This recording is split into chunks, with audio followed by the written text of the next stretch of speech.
Hi, everyone. This is Rick Briswalis with the Sports Affiliation, and welcome to the Give Back Show. There is so much good that people are doing in fantasy football.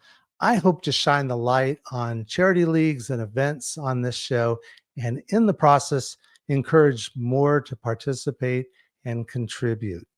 Each week, we'll learn more about the person behind the league or event, what led them to the charity, and how more people can get connected. Our show tonight spotlights such a person and charity league. Tonight's special guest is Johnny Edwards with the Orkney Bowl, and he's joining us live from Scotland. So, first of all, welcome to Give Back, Johnny, and thank you for being a guest on the show and putting up with the time zone challenges and doing the show at midnight your time. It's always great to talk to people outside of the United States because it's a great reminder that fantasy football is truly global, and meeting and playing and interacting with people outside in different countries helps make the world smaller and closer together. So, first of all, Johnny, welcome again to the show. Why don't you go ahead and say hi to the people in the audience? Hi there, everybody. Thank you for having me on. It's an honour. Oh, and Everett's joined the show. Hi, Everett. How's it going? It's part of the Orkney Bowl, EW Kicks. So, no, it's nice to be on. I've watched some of your episodes with Murph and Matt, and last week's show was a really good one too. But Iggy, it's nice to put a face to the charity bowls that you take part in, sort of thing. So, Well, again, we are going to talk more about the Orkney Bowl and the charity that it supports, but I really would like to learn more about you and let the people in the audience learn more about you. So, why don't you tell us a little bit about yourself and like where you're from and what you do outside fantasy football? yeah, oh, no worries. Well, I currently live in Kirkwall. I live in Finstown in Orkney. I'm originally from Edinburgh, so I've been up here since 2004. I met my wife, who's from Orkney in Edinburgh, and we got married, and then we moved up here to be closer to her family. And once you visit a place like Orkney, you never want to leave because it's so beautiful. As long as you don't mind the 60, 70 mile an hour winds and sideways rain and stuff like that. Wow. But the views are stunning. At the bottom of our garden, we have the sea, so you can't argue with that. Uh, I've got three kids who, for the most part, are lovely. The rest of just drive me nuts. Hopefully they'll sleep upstairs and not hearing me below talking away. Like I say, it is midnight, but I'll be up at 6 o'clock to wake one of them up, get to get ready for school, and then get the rest of them ready for leaving at 8 o'clock. But no, it's to be honest, fantasy football and American football will take up most of my life outside of my family because I just love football. So Well, I'd love to talk more about that. One of my questions was going to be, gee, what team do you root for? But I think I see in the I don't know that background one. the Yeah, answer to that question. What led you to the New York Giants? but I don't know. Like I started, I probably Lawrence Taylor. You see clips back then of how dominant Awesome he was, and linebacker. and you got Otis Anderson and just amazing players. And I've got a Bavaro jump T-shirt or shirt over there from the Super Bowl win as well, hanging up. These are signed by Jeremy Shockey and Anderson jerseys that I've managed to get off an auction site. But just that, like when I first watched, obviously all you really saw was San Francisco 49ers and Joe Montana. And I remember the Super Bowl where they beat the Bengals, and I felt really sorry for the Bengals because again, they were a good team to watch, but obviously you got Joe Montana and Washington were good back then. I remember watching the Super Bowl when they won in '82, I think it was. But yeah, I don't know. I just got drawn to the Giants. It could have been either Washington or the Giants because I liked the run game and the way they played. But I ended up settling for the Giants and saw four Super Bowls. I can't argue with that. And the Giants, they're, a team that a lot of people have been keeping an eye on. Um, they've got some, challenges in front of them. Why don't you tell us what your thoughts about the team are and, any thoughts about, how the upcoming season is going to go for them? Well, it's going to be a long season this year because the Yeah. schedule is brutal. Doesn't help when you've got the Commanders, the Eagles, and even the Cowgirls have a pretty strong. And I wouldn't even be surprised if we only win 2 games this year. But if we're building and we don't get rid of Dayball and that little build, sit Jackson Dart for the year. Don't play him. Just let him grow. Let Wilson and Winston entertain us or make us cry with the amount of interceptions they might throw. uh, I'm happy with that. And obviously, you go with the losses, but you get a decent pick next year. Try and build the offensive line a bit better. Maybe get another couple of receivers in. You never know next year. Kind of curious. You mentioned both Russell Wilson and Jameis Winston, but the Giants also invested in a new quarterback in the draft. And what are your thoughts on Jackson Dart? Yeah, well, obviously it's hard to tell with the mini rookie training camp because there were any camps because you're just throwing the ball the way you want. You're not going to get tackled or anything like that. But he does throw a good ball. He's got some legs in him as well. For what I saw clips in the college, and going up to get him in the 25th pick isn't so bad. And obviously Carter at the 2, you had to pick Carter. You kind of is going to be awesome. Although I wasn't overly amused he wanted somebody's certain jersey unretired when you've not even played a snap in NFL yet, which is a bit cheeky. Sure. Maybe in about 10 years if he's proved himself he might, but not that player. No, it should never be done. And obviously they picked up another couple of good players. Darius Alexander from the defensive line as well should hopefully shore up because you're going to need a good defensive line against those offenses. They are, although they've got, they drafted a rookie, but they also have Brian Burns, I believe, and also Kevin Thibodeau. So that's a Sexy pretty, Dexy. and with hope that, he steps it up because I guess one of the reasons they drafted a defensive end this early was that perhaps some frustration with Tibbs.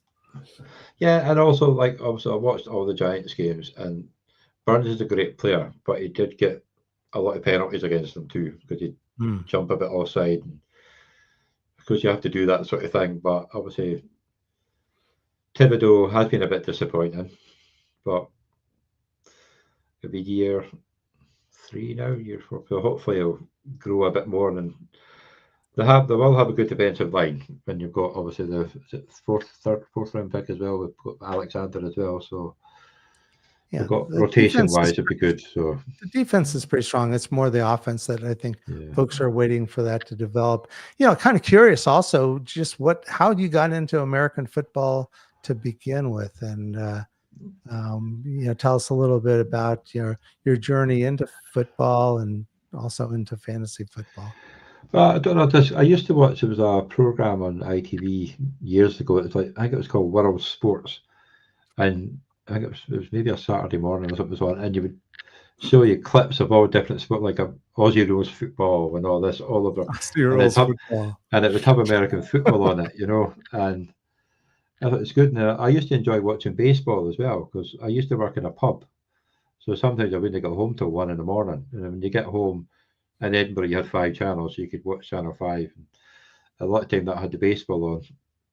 And obviously then American football, I think it was 82, before Channel 5 came on, they did a bit of American football. There used to be a logo with a 4 with a helmet on it, and it would work up into a 4, and it was an absolute awesome. So I used to enjoy watching that when it was on. And I just loved the sport. Like I never was into rugby.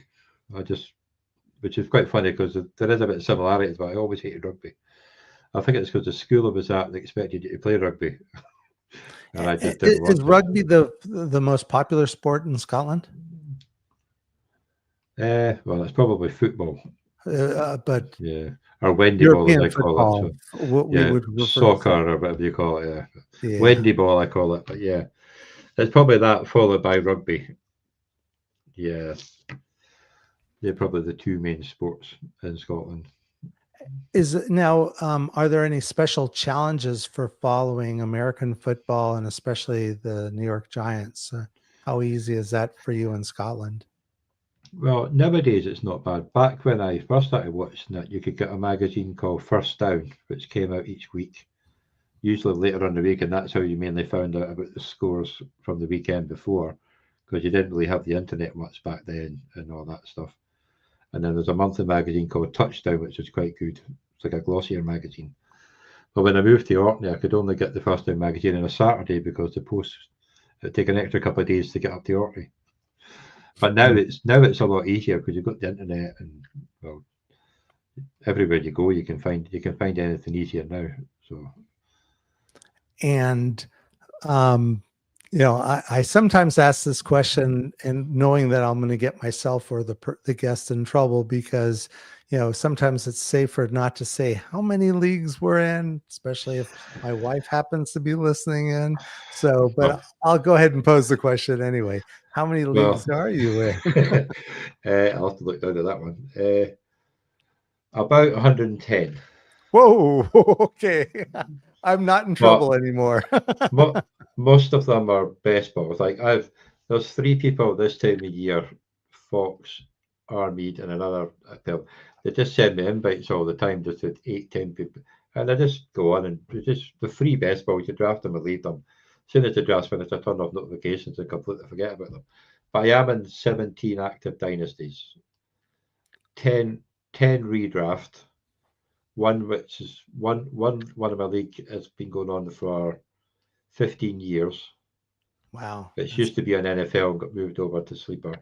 And my main home league, which is a 16 team league, will be going into year 11 or 12 now. I feel really bad, but that's getting moved to Sleeper this year too. And that's got two keepers, and that's a 16 team league. It's a hard one to win. I won it two out the first three. I've been in the bowl 5 times and won it twice, but some persons won it 4 times, so it's a bit annoying. And I'm in 13 charity competitions this year, as far as nice. possibly more. I can't remember exactly how many I signed up for, but that's the Uh, ones I know. And first of all, I wanted to also point out that you and I are in a league together. The invites just went out for the TH Fantasy Football Best Ball Bonanza, and We are we are both in the the Flintstones. Flintstones division, which is Yabba really dabba cool. doo. Yes, Yeah. Yabba Dabba Doo. Although I love your name in the league and the avatar that you created. So why don't you just give just a brief tell of what your team name is? It's Yabba dabba goo after their daughter. And I made a AI under Revy of when she's a bit grown up running with American football through Bedrock Town with her bright red hair. So it came Yeah, out pretty well actually. So I was quite happy with that.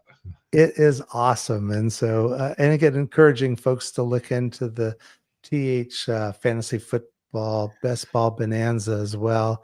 I think it's still got spots. Pastel, who's been a guest on our show, leads that particular effort, and it's a great charity as well. But um, and do you do any work on the content side of fantasy football? Well, I do. I don't do any written content. I do mainly due because, as well as the Orkney Charitable, I'd run an Orkney Bowl league, which has promotion and relegation between them all. It's a 96 team league, so we do a weekly show going over the scores and all that. And that there'll be a new one coming up on Thursday for my home league. We'll have a podcast as well, and then two people from the show wanted to do a podcast. One lives in the oh out east somewhere, like mad time zone, and so that's usually 12 o'clock in the afternoon on a Monday. So I produce that in the background and make all the backgrounds ready for it all, and pop in sometimes on the show. So yeah, it keeps me busy. So basically, 4 podcasts a week between Monday, Tuesday, and Thursday. Wow. So And outside of fantasy football at all, do you have any other hobbies? What do you do for a living? Unless you're a fantasy football professional, and then so I few of wish us are actually that. I would love to get paid to do fantasy football, but I'm not that good at it. But yeah, no, I work in a cafe, but it's Sheila Fleet Jewellery, and she's got an MBA or an OBE. Well, her main base is in Tankerness, where it's like from her house to the work. So she started a cafe 6 years ago. So I've been there for 5 years. So it's nice. It's a busy little cafe in the middle of nowhere. But when you Awesome. go out there, it's everybody enjoys themselves. And my main aim is to make people laugh and enjoy themselves. Yes. Well, and that's great. And I do appreciate you sharing your story and how this kind of led up to the topic of the main topic of the show, which is the Orkney Bowl. So why don't you give us a kind of like a overarching, description of the league, and then we'll go into more detail. Yeah, no worries. Well, it's in the name. It's Orkney Charity Bowl, obviously, because I have my username is Orkney Bowl because I live in Orkney and the league was Orkney Bowl. I thought I'd just make it Orkney Charity Bowl so it makes it easier for people to go for it. It's a best ball league. It's basically everybody's against everybody. It's 10 teams in each division, and the highest team overall wins overall. So it's over 17 weeks. Last week, it went right down to the last week between two teams, two players. So Everett, who CW Kicks is on, was watching the show. He won it last year, but he Nice. beat Baxi 7-7. And there was only maybe about 70 points, 60, 70 points going into the last 2 weeks. It's just crazy how close it was. Like so, it's a fun competition, and obviously I want it to be a bit different. So the main theme of this is whoever wins this year chooses a charity for the next year. So that way, there's always a different charity raises money for. So it spreads it around.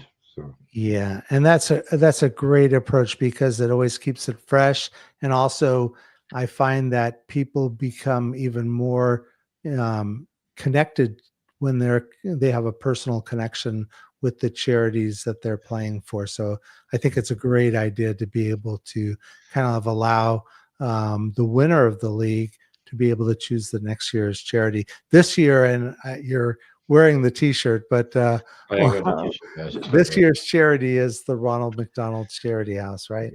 Yeah, Everett won it last year, but he didn't know what to choose. So my wife and I spent a couple of days thinking about what to go for. We were going to go for children with autism because all three of our children have autism. But we ended up because we live in an island. Ronald McDonald House probably gets used quite a lot because even though I thought I recognised the username Sniper Milk. That even though in Aberdeen they have a place where you can stay if you're down there for the hospital, but if you go to Glasgow or Edinburgh, obviously Ronald McDonald House would help you somewhere to stay if they had places available.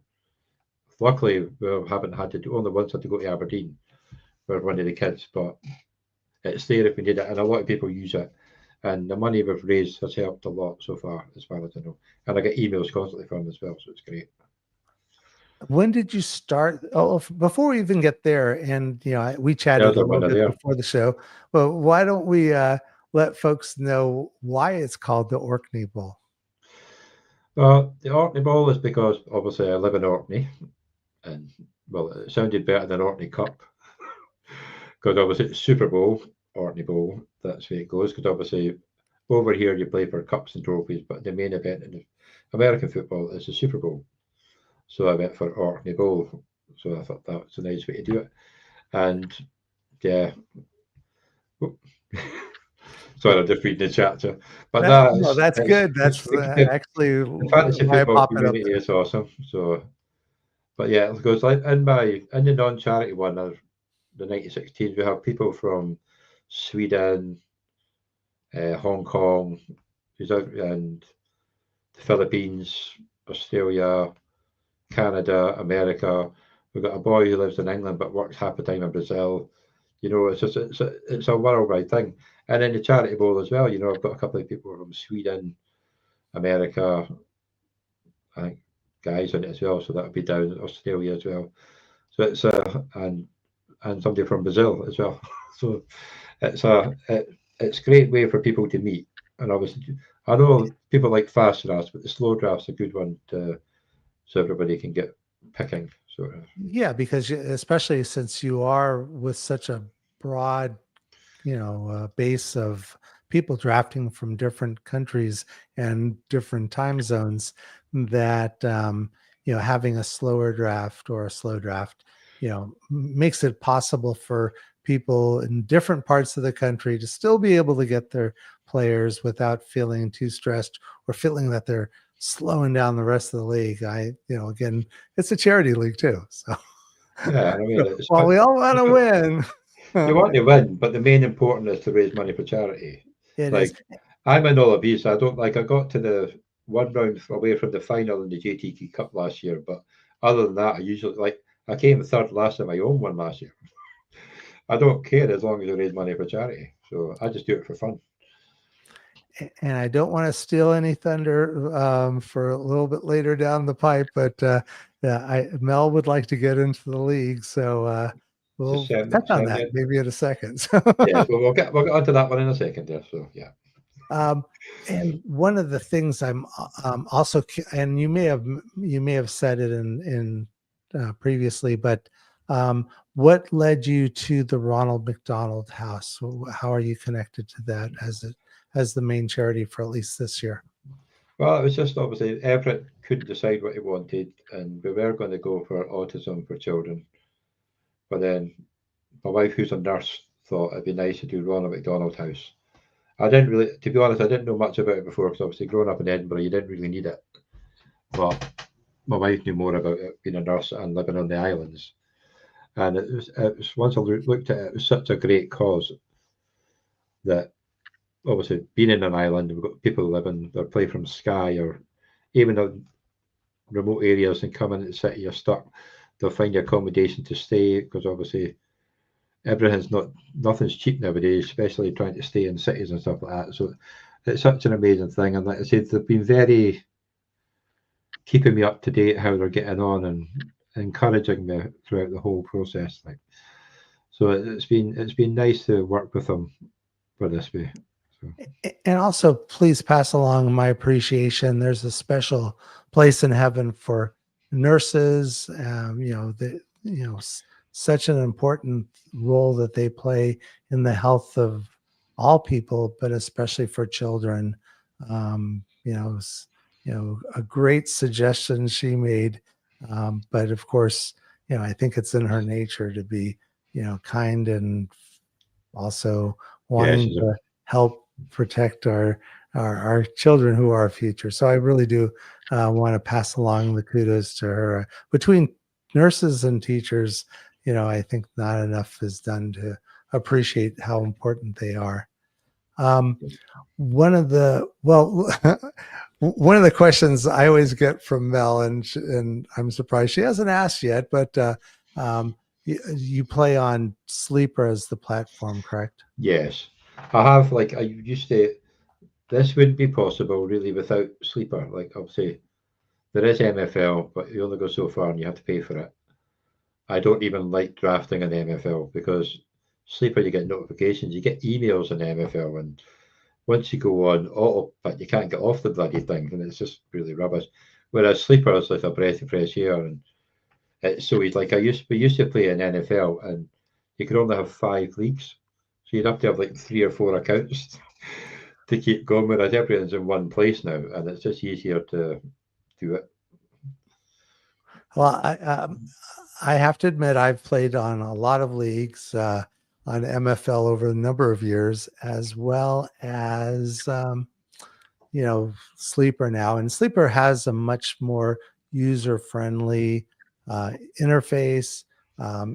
It's way better than MFL from a mobile point of view. If you're using your phone, the third-party apps are kind of halfway solutions for MFL, where Sleeper has a very nice interface on the cell phone.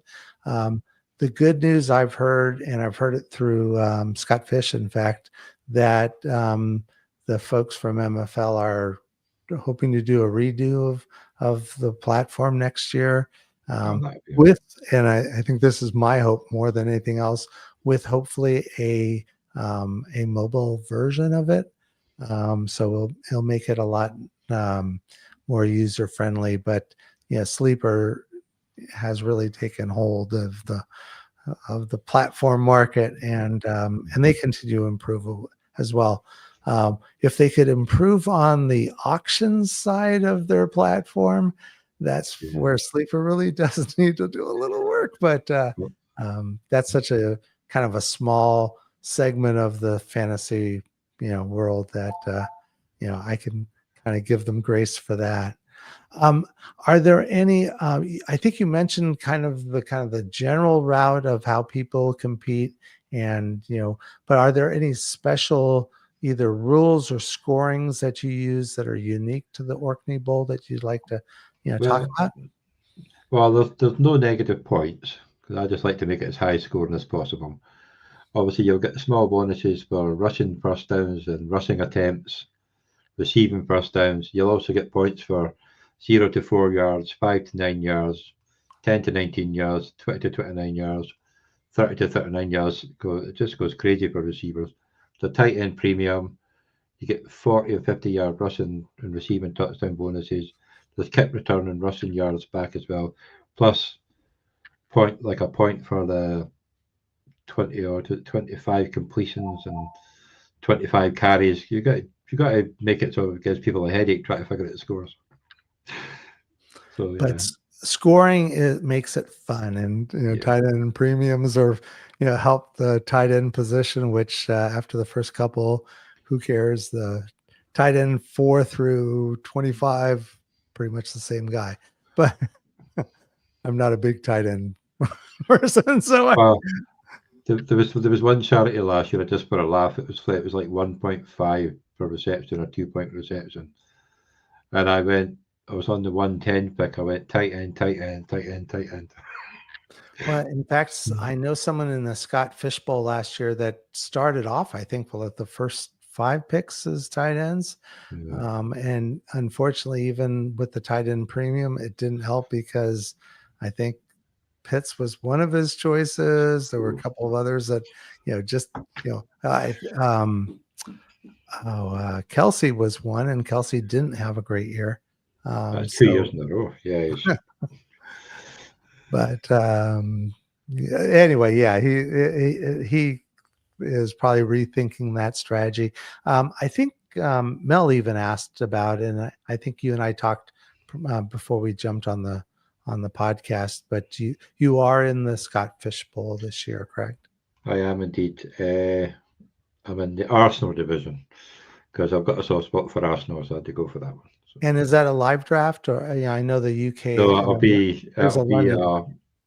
a slow draft only because to get from Orkney to London, it would cost with accommodation. When I went to Tottenham for the Giants against Packers game, with ticket, accommodation, and flights, it cost about £1,400 just for Wow. myself, and I can't afford that all the time. So Oh I no, only that's really, I, pretty. on- I only get down for the Giants games now. I've seen them win every time, but I only get, Yeah, so it's too far for me because it's yeah.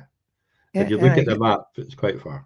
I guess I should have asked too, but being a fervent Giants fan, have you seen any of their games live? I don't recall if they've played in London yet, but have you been to the States to watch them play? No, the only country I've ever been in is Sweden. So, but I saw the Giants play in '07 against Miami when Eli Manning had the slowest ever rushing touchdown I've ever seen in my life. And then they went on to beat the previously undefeated Patriots in the Super Bowl that year. But watching that game at Wembley, you would never have thought that team would ever get to the Super Bowl. Then I saw them beat the Rams at Twickenham when I was right behind the touch, so there was a pick 6 foot half the field. And I've Mm. got it on a video from my phone somewhere, but I can't find it. But uh, and the name's got out of my head. You scored it, and I was actually sitting next to a Rams fan at the time, so it was even better. And I was at Twickenham for when the Giants beat the Packers. So with Theo Johnson scoring the little touchdown double pass right in front of me, which was awesome. You mentioned Eli Manning, and I guess the nicest thing we can say is he was deceptively slow, deceptively fast, because Well, he was that run at Wembley was not fast because it was wet as well. But it made Peyton Manning look fast. It was that slow, but it went in. Who cares? But it was like 17-10 we won. But I think Miami were like winless at that point. I think they went quite a long the season without a win. But It was not a pretty game, but hey ho, you don't see that when you win the Super Bowl at the end of the year. And which stadium was that played in London? Was that in The first one was at Wembley. Wembley? Basically, the first game the Giants have played, like the first game at Wembley, the first game at Twickenham, and the first game at Tottenham Stadium. I think that might be the In first one. Tottenham. Okay. Might not be the first one there, but the first game at Wembley, the first game at Twickenham were both Giants games. And I got down for all three of them, so it's good. And again, it reinforces the idea that football and people that are fans of football are global, and so the fact that they're able to have games in London, even though it does mean getting up extra early on those Sundays to be able to make sure, but it's worth it because again, it gives a chance for more people to get a chance to watch the games in person, and also hopefully get more closely connected to the teams that they're following by actually seeing them on the field as opposed to just watching it on the internet or watching it on TV. I hinted at it a few times, and I know that I'm excited about the news because when we first talked about having you appear tonight, the Orkney Bowl was full. It was, yeah. But I love having late breaking news and getting scoops. And also, since I wasn't able to get in, I'm also selfishly excited about the news. But would you like to share a little bit about what might be happening? Yeah, With well, so I was going through the bit that you give us before the show, and obviously I'd realised how much money we'd raised over the 3 years, and I thought I've got things under control now. Like I was ill in April, so basically the whole of April wasn't great. So I wasn't in the mood to push it and all that. I just wanted to just get it done. So when I got to 100, I cut it. But I think I've opened 20 more spaces. 120 is a good number. So I thought we'll do that. So I've sent you an invite via X, Twitter, or what the hell it's called nowadays. It'll be in your email. So we now have, from the start of the show, we've got 15 spots there. So five have gone already because there's a couple in the Orkney Bowl couldn't get on. And I'm not sure if Sniper Mel's in, but you'll have to look it up and join before it gets filled. And like I'm not like every charity event. If they can't afford to donate, I don't force them. You know what I mean? I don't have a limit to how much I put on as well. Some people are £20, £10. I just if they can afford to donate, they can. If they can't, they can't. It's the way I do it. And they don't have to do it now. They think the Just Giving page is open until January, so there's plenty of time to do it. Even £1, £2, whatever they want, or they don't have to do anything. But like I said, you probably will ask later on how much we've raised. But I saw that and thought, oh, it's been good. We'll go for 20 more spots, and that will be it after that. So. Well, again, selfishly, I'm looking forward to participating in this. It sounds like such an awesome, and it's been going for 3 years. So, Yeah. Again, there's been a lot of buzz in the fantasy community about how great of a charity league it is, and even people in the chats were quick to point out what a great person you are. So, I'm excited that you've expanded it, and I guess I'll hint out to Sniper Mel that if she'd like to also be in the league, we got to move quick because how quickly the original league entries were snapped up. I'm betting these ones will also go fast as well. So people who are interested in playing might want to get on the horses and ride a little bit faster and get in as quickly as they can. And I think also the idea that, not having a minimum requirement for a donation or even, a donation amount might even work to your benefit in the sense that people are going to give generously based on their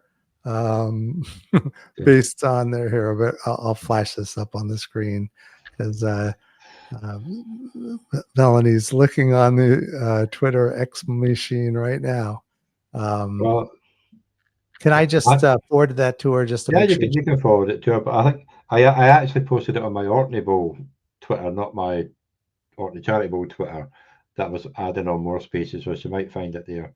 But yeah, it's Okay. In fact, why don't we go ahead and take the opportunity now to remind people how they can get in touch with you if they have questions or interest in joining the league, or if they have other, questions that they'd like to have you answer, or if they even just want to be able to donate yeah. without being, playing in the league. Why don't you Yeah. go ahead and remind folks how the best ways to get a hold of you? Well, you can either send me a DM on Sleeper because obviously I'll ask you want to chat and I'll say yes. I never say no to anybody. You can DM me on Bowl Orkney, so BOWL Orkney. That's the non-charity one, but I use that just as much. Or the Orkney charity one, which is Ork Charity Bowl on X, Twitter. I do have Blue Sky, but I never look at it, and I couldn't tell you what the username is. I also have what do you call it? TikTok. But that's around the Orkney Bowl, and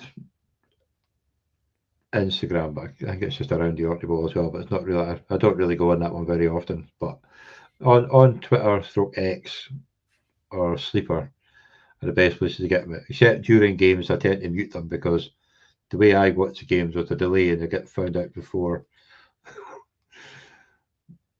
But like, what is a dollar in US? But I have no idea. But that does kind of perhaps hint at the perhaps a more important question. What are the best ways that people who want to be able to join or even just donate? How's the best way for people to be able to contribute money? Is it Well, through I think. PayPal, or do you have a? Well, I use a company called Just Giving, so I don't have anything to do with it. It just goes to there, and they send the money every 5 or 6 weeks straight to the charity. Uh, if Mel just wants to send me a message on Sleeper, just as Orkney Bowl, then I can send my DM there. I can send it like there, or you can send it to her. Yeah, I'll double Uh, back with Mel after the show. So Mel, I but got you yeah, covered. but yeah, just I use Just Giving because obviously the ones in the UK can also add gift aid as well, so it's like an extra bit that I don't think they. Yeah, I don't know how it all works, but it's just an extra money that goes in as well. And like I say, they just put the money straight to the charity, so it's easier. And I think you can probably use PayPal. I know Iggy had trouble, so we just came to a deal that I put a donation in for him, and he just put another donation in his one for me. So Yeah. it was just things like that. Like any way it's possible, but I'm pretty sure you can pay by PayPal. I use Apple Pay on mine, so I don't know. If you have Apple Pay, you could probably use that. But Oh, awesome. mhm. So, again, I know that, this is one of the most popular charity leagues and has been for the last couple of years. And I was super excited to be able to have you as a guest, learn more about, you, but also learn more about the Orkney Bowl. Um, and the charity it's supporting is such a great one, um, uh, being the Ronald McDonald House. As anyone who's had children, and especially children that have had health issues, again, you're a parent, and you're the last thing you want to be able to worry about is, things like being able to, stay at a hotel close to your child, or to be able to, be able to afford having your child in a hospital for a lengthy amount of time. So this is such a wonderful organization and charity, and kudos to you for choosing it and supporting it with the Orkney Bowl. Um, One last time, just to make sure that we can make sure that people who are interested can get a hold of you. So why don't you run through your best ways of contact, and so people can, find out more information either about the charity, about the league itself, or even if they have questions about you and how fantasy football works in Scotland. Why don't you go ahead and remind folks again one last time? Well, so on Twitter /X, you've got username is Bowl Orkney, so BOWL Orkney, ORKNEY, and then for the charity one, you've got ORK Charity Bowl. On Sleeper, you can get the Orkney Bowl username, so you can just search for that and add me in there. Or if you wanted to go old school and send an email, it's just orkney.bowl@gmail.com. Awesome. And that's mainly just for fantasy football and charity stuff. Yeah, not to ask what the best restaurant to eat in Orkney, Scotland. Well, But if it's football related, the best cafe to eat is my work because that's the best food. So, but yeah, but as a family, we always go to a place called the Sands in Bury because that's where the kids like to eat. So we only really go on birthdays because there's 5 of us. It can get quite expensive. But yeah, we go there for there, and there's a place called the Fawfram, which is just outside Kirkwall, which is awesome. probably one. It's very expensive, and hard to get a booking, but the food is absolutely amazing. And people, if you have questions, you can also reach me at that Twitter account, that X account. I still call it Twitter. Yeah. And also, if you look at the YouTube description, I believe I have both of Johnny's Twitter accounts listed in there, so you should be able to, get information or get a hold of a sign up sheet through that. Johnny, I really do appreciate it, especially so late in the night. I'm almost feeling guilty that I'm keeping you up in such an ungodly hour, but I do appreciate you being on the show. It's practice for the football season. You've got to bear in mind the late games kick off at 1 o'clock in the morning for us. Ouch. On a Thursday night, it could be finished at 4:30. I go to sleep on the couch for an hour and a half and get the kids up for school and get ready for work. So you are dedicated. But I do appreciate you doing this live and answering people's questions, and hopefully we'll get a few more people in there before the end of the week, if not the end of the day. So I do appreciate you coming on board. I also appreciate folks in the audience watching and asking questions. People in the audience who are also doing a charity league or event who'd like to be a guest on an upcoming Give Back show, also reach over to me through that account, and love to be able to get you on the schedule and raise awareness to whatever work you're doing.